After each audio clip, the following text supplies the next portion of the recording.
Hi, and welcome back to our conversations with Isaiah. I'm Reverend David Matthews, and I'm with my friend and colleague, Reverend Nancy Springer. We're very glad to have this opportunity to continue our Bible study with you, looking at the book of Isaiah and sharing what we get out of it, what we're experiencing. And we do hope that you'll be part of the conversation. Feel free to email Nancy or I or comment in the chat, and we will do our best to be able to connect with you.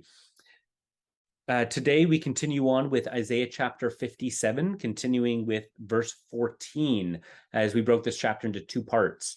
Nancy, would you be willing to read for us today? A reminder to you all that we're reading from the Common English Bible, but you're invited to follow along with whatever version you have. All right. It will be said, survey, survey, build a road, remove barriers from my people's road. The one who is high and lifted up, who lives forever, whose name is holy, says, I live on high in holiness, and also with the crushed and the lowly, reviving the spirit of the lowly, reviving the heart of those who have been crushed. I won't always accuse, nor will I be enraged forever. It is my own doing that their spirit is exhausted. I gave them breath. I was enraged about their illegal prophets. I struck them. In rage, I withdrew from them. Yet they went on wandering wherever they wanted. I have seen their ways, but I will heal them. I will guide them and reward them with comfort. And for those who mourn, I will create reason for praise, utter prosperity for those far and near. And I will heal them, says the Lord. But the wicked are like the churning sea that can't keep still. They churn up from their waters muck and mud. There is no peace, says my God, for the wicked. The word of the Lord. Thanks be to God. So, Nancy, right away it says, it will be said, survey, survey, build a road. Why? What on earth is being said? Why is God saying build a road? Or it will be said build a road? Well, right, earlier in Isaiah, and then looking forward to the, John the Baptizer quoting from Isaiah, right? Make straight a path in the wilderness for the Lord, right? And what we do in our lifetime, our time here on earth, can determine whether the people behind us have a smooth road to seek God or not, right? As we live out our faith, we make that road, we make the path straight as we walk with God. And so he's calling the people back to that, to making the path to God visible and straight and doable for the world and for those who see them on this road. And so, right, it is God who they are called to. And so that's the road we are building, the road through God's kingdom. Mm-hmm. And the way it talks about it, it's a straight path. It's an easy path. It's a level path. And for anybody who's driven in the United States across some of those prairie provinces or across Canada through eastern Saskatchewan and western Winnipeg, it's just flat and straight. Like the joke is that you can, stand on your porch and watch your dog run away for days. It's that's the path. And the point is, some people say, oh, it's such a boring drive.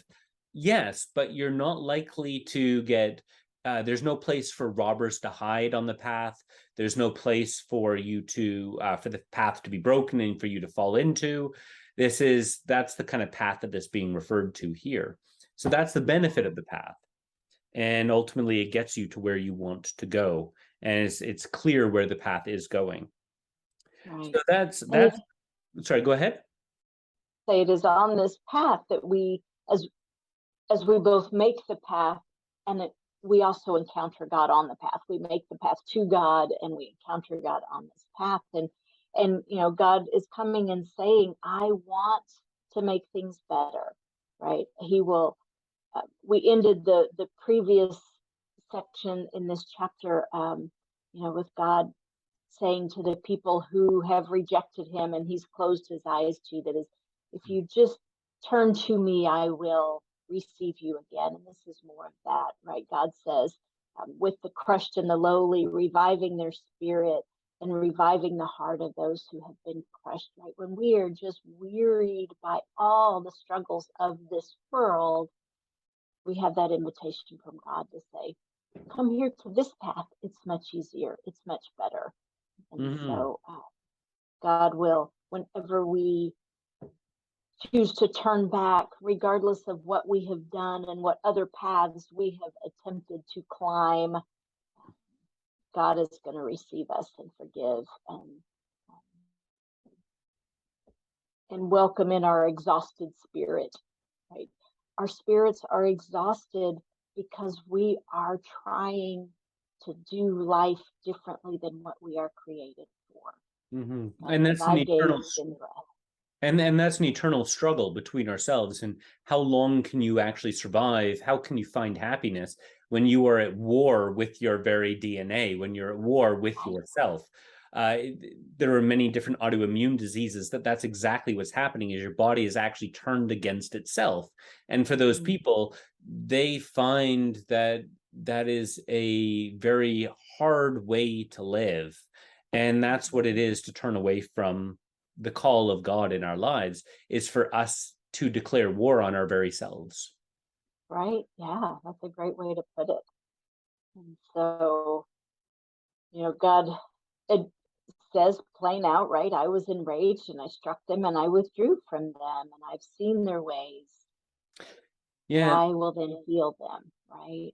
Yes, and what God was enraged about is important to remember. It says, is they're illegal prophets, and this isn't referring to the legality of the land. There are many things that are legal and illegal in Canada and in the US that God does not call those things. Like it's important that the illegality is referencing the according to the law of God, according to what He says is right and wrong, not according to what we have made legal. So there are many things in Canada that are permitted, that are legal, but God says that's not who I've called you to be or what I've called you to be. And that's very important for us to remember. And the consequences, of course, for breaking the law are written out in the books of the law. And it says these are the blessings for following the law and the curses.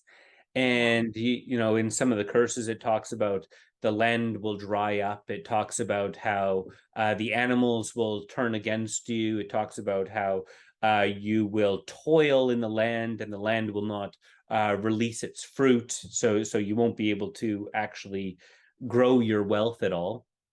And all of these things are consequences of you turning away from the law of God, turning away from following His commands to you. And it's because that's how God has designed the universe to operate and work. And it goes on that, it says, I have seen their ways, but I will heal them. And this idea, Nancy, as you talked about, this is God saying that He will heal their soul, but not just their soul. Paul talks about being transformed by the renewing of your mind. And it's this idea that our very lives transform, our health, our bodies, everything transforms when we turn ourselves to the following of God. When we make God the most important person in our life, everything we want to be, to become, then everything about us begins to shift and change and transform. It's not an overnight process, but it begins overnight, certainly. And what the consequence is for those blessings and curses to change. That those curses begin to fade away, and God restores us. And again, it's the purpose of it is all for relationship with Him and for true and right relationship with those around us. But that all begins with our hearts turned to Him. And as He begins to heal who we are, right, from the false ideas that we have of who we should be, versus living into who God created us to be, right? He says God will create reason for our praise and utter prosperity to those far and near. And part of the healing is a right understanding of what prosperity really means. Right? Yes. We are created to live in relationship with God and with each other. And I prosper best, I thrive the most when I am helping you prosper and thrive as well. And so it's we all look out for each other and ensure we all have what we need, um, not just physically but emotionally and spiritually, and for our whole well-being, that we are living as God created us to live, and it is in living that way, um, that we will be healed. I mean, these two verses, 18 and 19, are bookended with God's statement, "I will heal them." We do it ourselves. We do it in relationship with God and in relationship with each other. And so we have the very last bit of this, right? The imagery of the wicked are like the churning sea that can't keep still. They turn from their ways, they turn up from their waters, muck and mud. And it's just that useless battle, that struggle, right? You're straining and straining and straining to get ahead in this world, to have more than your neighbor, to have the most, the one who has the most toys wins kind of life. And all we're doing is churning up muck. Mm-hmm. Mm-hmm. Yeah, and because the battle for being rich, if you will, is about having more than the person around you. It has nothing to do with prosperity, because the person who is poor then is simply the person with less than everybody else around them, or less than a certain percentage of the people around them. But even the poor, quote unquote, might still be quite prosperous. They might still be able to do, they might never starve. Well, that's prosperity. That's the prosperity of a nation. If your people, even the poorest of the poor in your nation, don't starve, that's a level of prosperity. And similarly, you never know, maybe one time in human history, we'll be able to travel from one end of our solar system to the other, or one end of our universe to the other. Well, if you could do that, there will still be a separation between the rich and the poor of what people have and what they don't have. But true prosperity, people would be incredibly prosperous if they could still do that, regardless of whether they have the most toys or not. That would still be an incredible place of prosperity. So God here is talking about, I will create reason for praise, utter prosperity to those near and far. And it's an important thing to remember that as we follow the laws and the commands of God, that we as a people thrive. It's not about I as an individual become rich. It's about us as a people grow in prosperity. And that is in part wealthy, but it doesn't mean I personally am guaranteed to be richer than you, or to be richer than the person who is the pagan. And because this is just a reminder to us that we as a community, as a people, thrive. And that's what God's saying, though, will be given if we turn our hearts and our minds, our attention back to God. Because again, you have the a number of different professions in our country that are dedicated towards the limiting of evil, and towards the trying to figure out to stop evil people from doing things. Well, if we could take all of that and all of that energy and focus from people trying to stop people from being evil, and we were able to dedicate it towards actually doing good, then we would be a much more prosperous people. I constantly am amazed by online. You see these people say, well, if we just took all of Bill Gates' money and we took all of Elon Musk's money, we'd be able to feed the entire world. And it's like, okay, one, that's an incorrect understanding of money. And two, you couldn't. That's not how it would work, because their money is tied up in stocks in a company. And if you were to sell it all, the company value would go down. That's just not going to work. And so that's a problem. The second problem with that, of course, is that, and this would actually work if you could actually get people to stop committing crimes, if you could get people to stop being evil and so self-centered and focused, stealing from each other, well, then all of that energy that would go into stopping these people. Heck, you could have all the locksmiths in the world suddenly actually as farmers or discovering new farming techniques to get more food and shipping techniques to be able to get that food to people. That would be far more probable in stopping the starvation of other people and the lack of wealth of other people. So these are this is what the prosperity that God is talking about. If we turn our hearts back to Him, what we will have, not the not the I becoming richer than you kind of sense. Right. It's a communal prosperity, not a I have more than you Mm-hmm. definition of prosperity. And if I were to spend my life just trying to make sure I had more than anybody else, right, I would never have peace. It is a constant struggle to be Mm-hmm. in that place. But when we let go of that definition of prosperity and live with the definition that I thrive when I help you thrive, right, then there is peace. We all have what we need, because we're looking out for each other. We are loving each other well as God teaches us to love. And that's where there is peace, because it's not a competition, it's a companionable journey, in God's kingdom. Absolutely, Nancy, and because we can't operate at a constant war with one another, because the battle to have the most toys is a never-ending one. And yeah, we will, as you just said, and as the scriptures say, we'll never find peace that way. Right.